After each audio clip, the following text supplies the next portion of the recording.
শ্রমিকের অধিকার নিশ্চিত করতে কাজ শুরু করেছে এই সংক্রান্ত কমিশন। প্রথম বৈঠক হতে যাচ্ছে গৃহকর্মী এবং হরিজন সম্প্রদায়ের প্রতিনিধিদের সাথে। সংশ্লিষ্টরা বলছেন, মোট 44 শ্রেণীর শ্রমিকের জন্য নিম্নতম মজুরি নির্ধারণ করে সরকার এবং এই আওতার বাইরে থাকা শ্রমিকদের জন্য যেন কোনো সরকারই নেই। কেউ তাদের দায়িত্ব নিতে চায় না, আর এখানে কাজ করতে চায় শ্রম অধিকার সংক্রান্ত কমিশন। বাকিটা জানাচ্ছেন শাহনাজ শারমিন। আমাকে এনে জলম হয়েছে, মা বাপের এনেছি জলম করছে।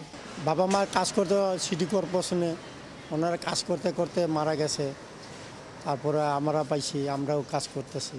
এদিকে জন্ম হয়েছে, বিয়ে এদিকে। একই জায়গায় জন্ম ও বেড়ে ওঠা 3 প্রজন্মের। এর বাইরে সমাজে আর কোথাও যেন তাদের ঠাঁই নেই। বৈষম্য আর বঞ্চনাই যেন নিত্যসঙ্গী।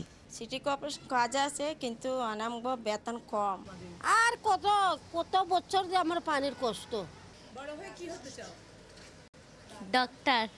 বড় হয়ে কি হতে চাও? পুলিশ। তারপরে যে বেতন পায়, এই বেতনে তো সংসার চলে না, সব জিনিসের দাম বাড়তি।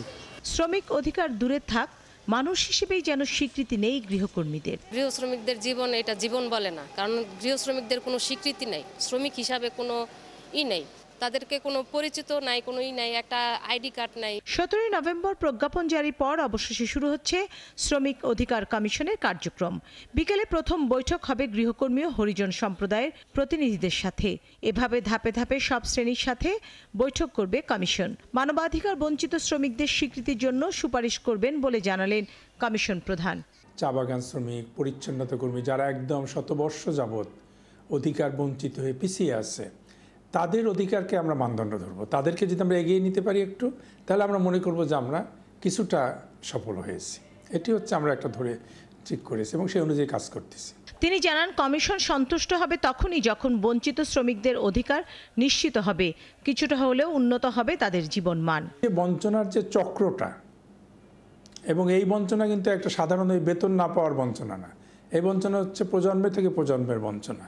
এই চক্র ভাঙতে হবে। এই চক্র না ভাঙলে কিন্তু কমিশনের দরকার ছিল না। হ্যাঁ, এবং এখানে অনেক চক্র আছে, শুধু একটা চক্র না। গৃহ শ্রমিক যেমন ধরেন, এরকম বেশ কয়েকটি আছে। আমরা যেটা দেখব যে আমরা সন্তুষ্ট হব তখনই যদি এদেরকে এক ধাপ আমরা এগিয়ে নিতে পারি।